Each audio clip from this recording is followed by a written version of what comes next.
सम्मानित मुल्क के मालिकों, मैं बौद्ध भिक्षु सुमित रतन। वर्तमान में देश भारत में जितने भी राजनीतिक लोग हैं उनका मुख्य लक्ष्य होता है सत्ता परिवर्तन। वो किसी भी प्रकार से ऐन कैन प्रकारेण सत्ता हासिल करना चाहते हैं।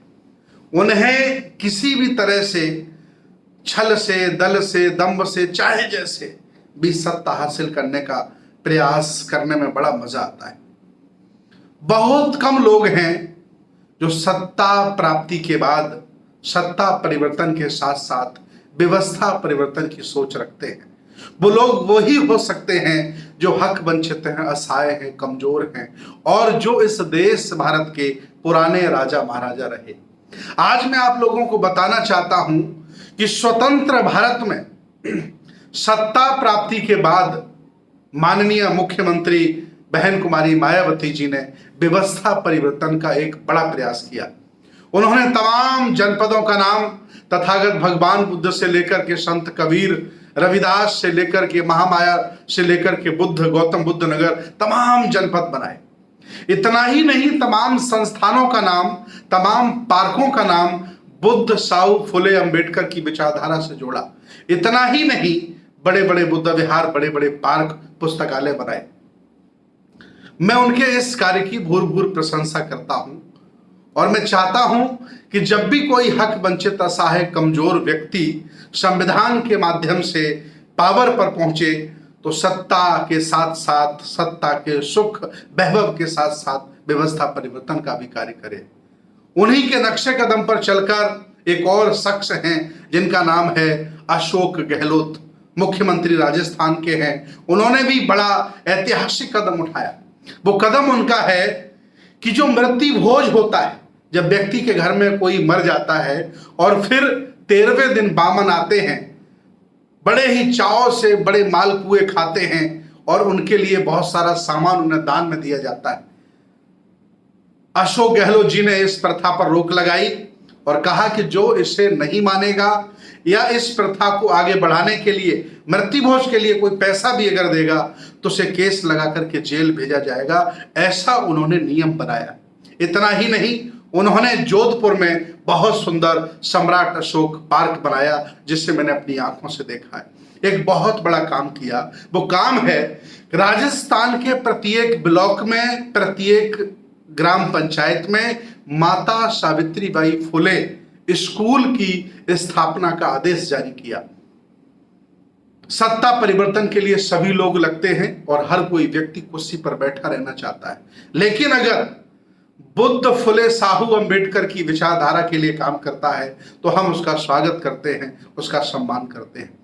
इतना ही नहीं, इसके बाद एक और मुख्यमंत्री हैं जिन्होंने सत्ता परिवर्तन के साथ साथ व्यवस्था परिवर्तन पर काम किया है। उनका नाम है बिहार के मुख्यमंत्री नीतीश कुमार जी।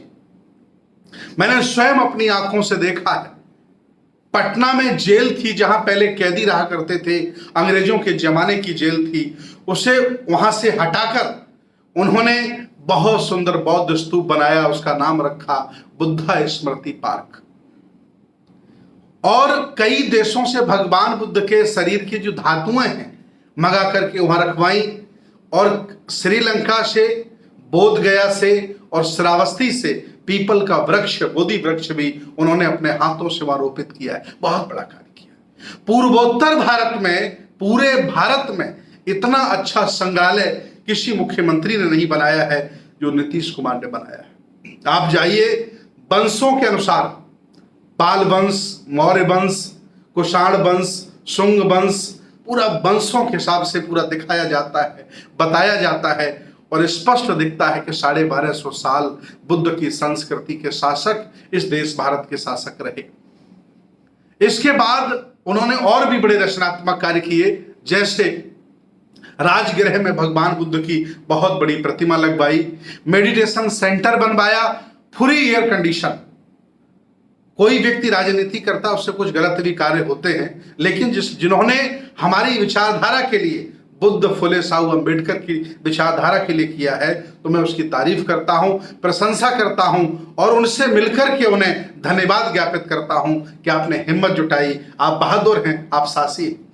अभी वर्तमान में एक मुख्यमंत्री और हैं तमिलनाडु के, जिनका नाम स्टालिन है। उन्होंने भी बड़े रचनात्मक कार्य किए हैं। उन्होंने सत्ता प्राप्त करने के बाद व्यवस्था परिवर्तन की लड़ाई को आगे बढ़ाया, पेरियार रामास्वामी नायकर की लड़ाई को आगे बढ़ाया और मंदिरों की जमीन एक्वायर करके उनके ऊपर इंटर कॉलेज, डिग्री कॉलेज बनाने का काम किया। और उन्होंने आदेश जारी कर दिया कि हर मंदिर में अगर ब्राह्मण पुजारी हो सकता है, तुम्हारा एक छत्र राज नहीं होगा, तुम कब्जे धारक नहीं हो सकते।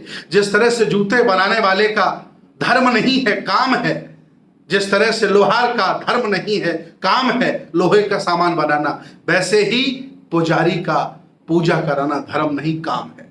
उन्होंने सभी जातियों को देने का काम किया। बहुत अच्छा लगा कि सत्ता प्राप्ति के बाद कोई व्यवस्था परिवर्तन की लड़ाई लड़े। और ये लंबे समय से सामंतियों के हाथ में रहा भारत, मनुवादियों के हाथ में रहा भारत, नफरतवादियों के हाथ में रहा भारत, उसे समानता की लहर दे, समानता का भाव पैदा करे। बड़ा अच्छा लगा। इसके बाद अभी तेलंगाना के मुख्यमंत्री ने बड़ा ऐतिहासिक कदम उठाया। उन्होंने जो सचिवालय बनाया, तेलंगाना स्टेट का जो सचिवालय बनाया, उसका नाम डॉक्टर बाबा साहब अम्बेडकर नाम रखा और 125 फीट की बाबा साहब की स्टैचू लगा करके व्यवस्था परिवर्तन का कार्य किया है।